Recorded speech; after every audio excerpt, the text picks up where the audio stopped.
सबका स्वागत है। एक बार फिर से होम गार्ड की बात को लेकर हम अपनी माध्यम से प्रशासन और सरकार को जगाने का प्रयास कर रहे हैं।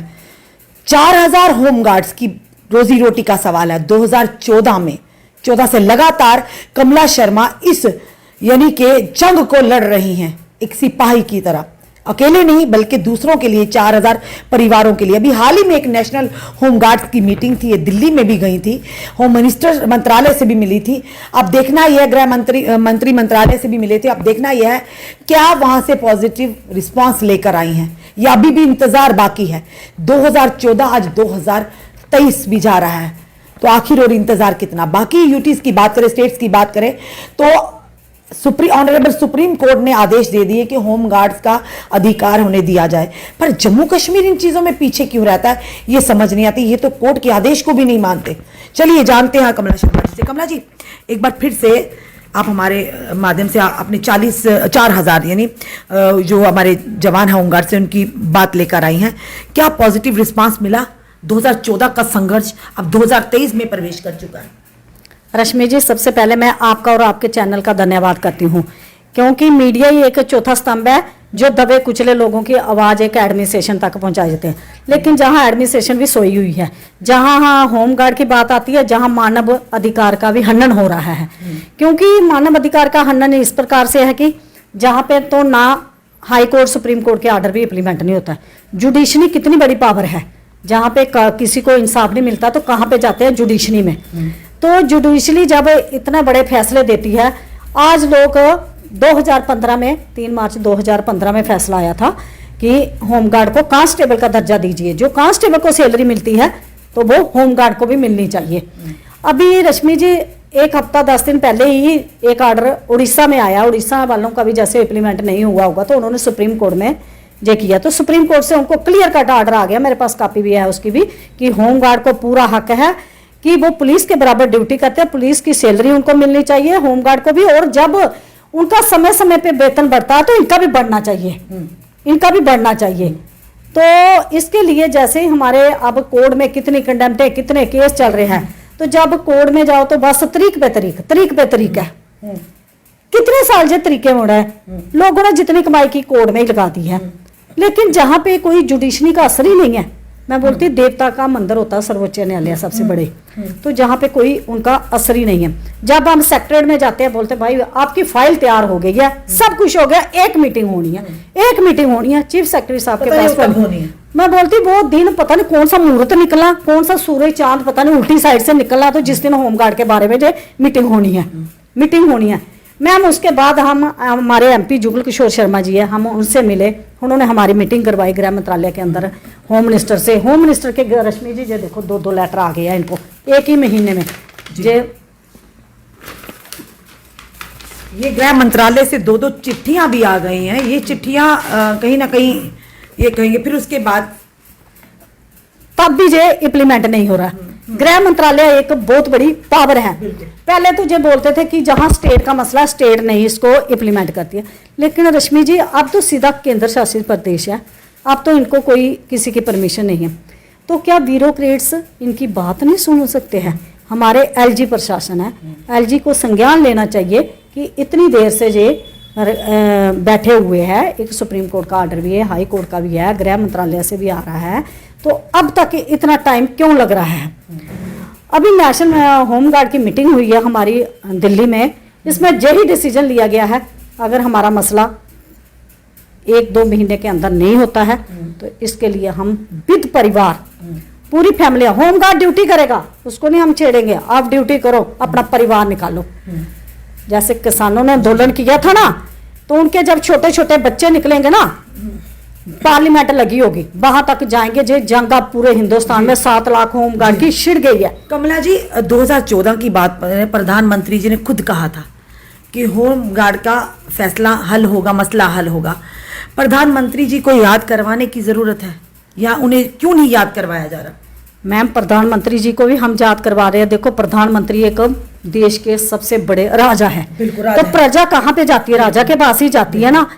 मैंने रश्मि जी फरवरी में भी, जनवरी में भी मैंने इतने लेटर राष्ट्रपति भवन से भी मुझे लेटर का जवाब आया है, सरकार को भी आया, गृह मंत्रालय से भी, ये भी 2, इसके पहले भी मुझे 4 लेटरों का जवाब आया, डिफेंस मिनिस्टर, फाइनेंस मिनिस्टर, जहां पे भी दिए।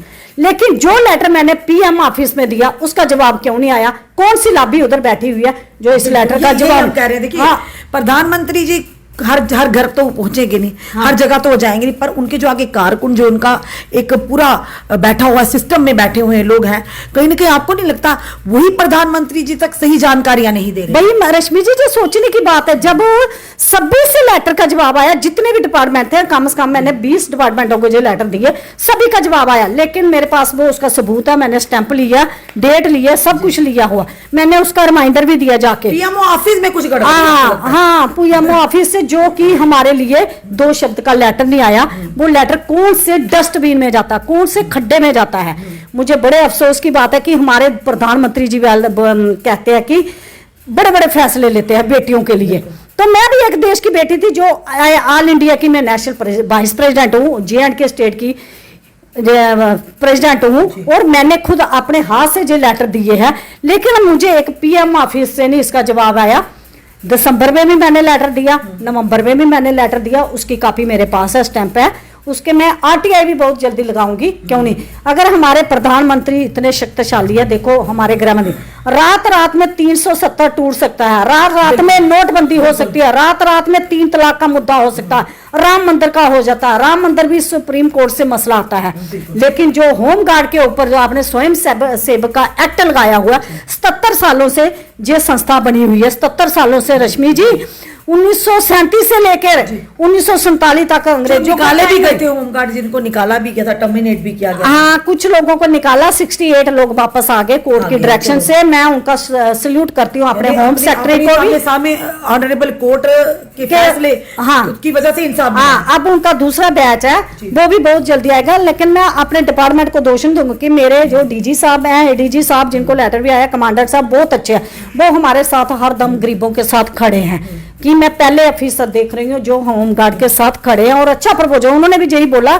हमारे कमांडर साहब खुद दिल्ली से आया, वो बोलते दिल्ली के अंदर ऐसा इतना मिल रहा था, इनको क्यों नहीं मिल रहा है, गरीब लोग कहाँ पे जाएंगे। रश्मि जी, सबसे बड़ी बात यह है, होम गार्ड वाला मर जाएगा, उसको कोई पीएफ नहीं, कोई इंश्योरेंस नहीं, कोई मेडिकल फैसिलिटी नहीं, कोई कुछ नहीं। इससे तो मिड डे वाले भी लोग ठीक है, अगर वो प्रेग्नेंट होते हैं, जहाँ कुछ भी होते हैं, उनको 6 महीने की छुट्टी भी मिलती है, तो और उनको पे भी मिलती है। हमारा होमगार्ड जवान एक दिन नहीं जाएगा, उसको सस्पेंड किया जाता है, डिसंगेज किया जाता है। अगर वो पुलिस के काम, आपने जब हमें हक देना है, सभी पुलिस के कानून लगाए हुए हैं, जब हमसे ड्यूटी लेनी है, जब हम अपना हक मांगते हैं रश्मि जी, तब हमारे ऊपर जे कोई बोलते जे अपनी मर्जी से आते हैं। अगर रश्मि जी हम अपनी मर्जी से आते हैं, हमारे ऊपर जे एक्ट क्यों, अगर हम वलंटियर हो, अपनी मर्जी से आए, अपनी मर्जी से जाएं, अपनी मर्जी से आए, अपनी मर्जी से जाएं, फिर आप बंदिश क्यों है?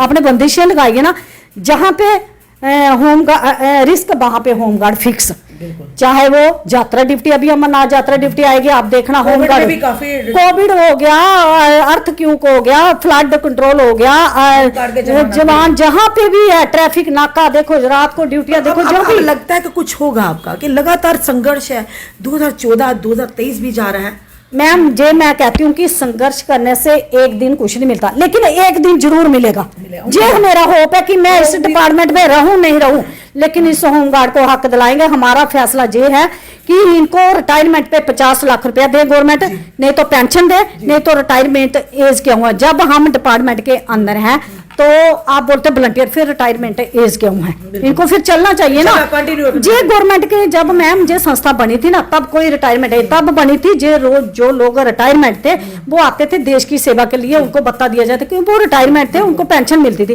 आज तो वो आप 18 साल के जवान को भर्ती करते हो तो 60 साल तक वो करता है जवान ड्यूटी, तो उसके साथ आप शोषण कर रहे हो। आपने तो उनके परिवार को कोई मेडिकल फैसिलिटी नहीं दी, आपने कोई एजुकेशन फैसिलिटी नहीं दी, जी सभी देनी चाहिए। अगर आप जवानों को बोलते हो कि ड्यूटी भी कर रहे हैं सब कुछ, फिर आपने इनको डिसंगेज क्यों करते हो? अगर वो कोर्ट से हक मिलता, उनको वापस लाना चाहिए। जो हमारे लोग हैं, अगर देश की सेवा कर रहे हैं, आप भी तो देश की सेवा कर रहे हो, आप क्या कर रहे हो? आप भी देश की, जो आप ड्यूटी करते हैं वही होमगार्ड जवान करता है। हम यही कहते हैं, पूरे हिंदुस्तान में एक एक्ट होना चाहिए, पूरे हिंदुस्तान में जो सुप्रीम कोर्ट की जजमेंट है, एक एक्ट होना चाहिए, एक ही कानून। इस स्वयं सेवक एक्ट को बिल्कुल खत्म किया जाए, संशोधन नहीं। आप 2 लाइनें लिखोगे तो परमानेंट को मुलाजिम को फायदा मिलता है। तो हम माननीय प्रधानमंत्री जी को भी यही कहते हैं कि 2014 का वादा पूरा करिए, तो नहीं तो जे जंग अब होमगार्ड जाग चुका है, 7 लाख होमगार्ड पूरे हिंदुस्तान में।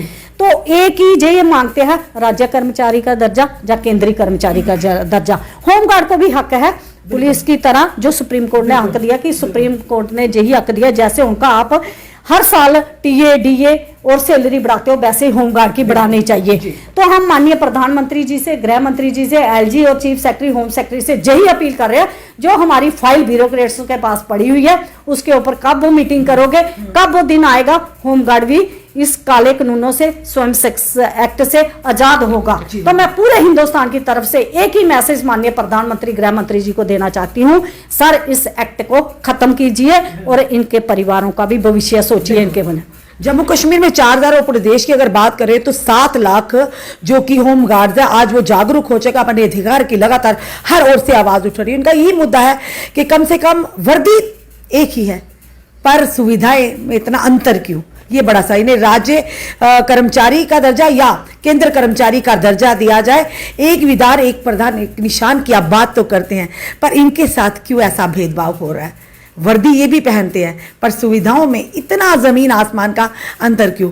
देश के प्रधानमंत्री जी से आज 7 लाख जो होमगार्ड्स हैं वो गुहार लगा रहे हैं, प्रधानमंत्री जी 2014 का आपका किया हुआ वादा पूरा कीजिए। आपने वादा किया था कि एक बदलती तस्वीर होगी देश की, जम्मू कश्मीर की होगी, कोई दुराह नहीं, आप कार्य प्रणाली पर कोई संदेह नहीं, आप अपना कार्य भी कर रहे हैं। पर सवाल बड़ा ये है कि जो पीएमओ मंत्री में बैठे हुए, मंत्रालय में बैठे हुए, क्या वो पूरी तरह से जानकारी जम्मू कश्मीर के हालात की, जम्मू कश्मीर के कर्मचारियों की, चाहे वो डेली वेजर हो, चाहे वो होम गार्ड हो, चाहे अन्य हो, क्या उन तक सही तरीके से पहुंचा रहे हैं।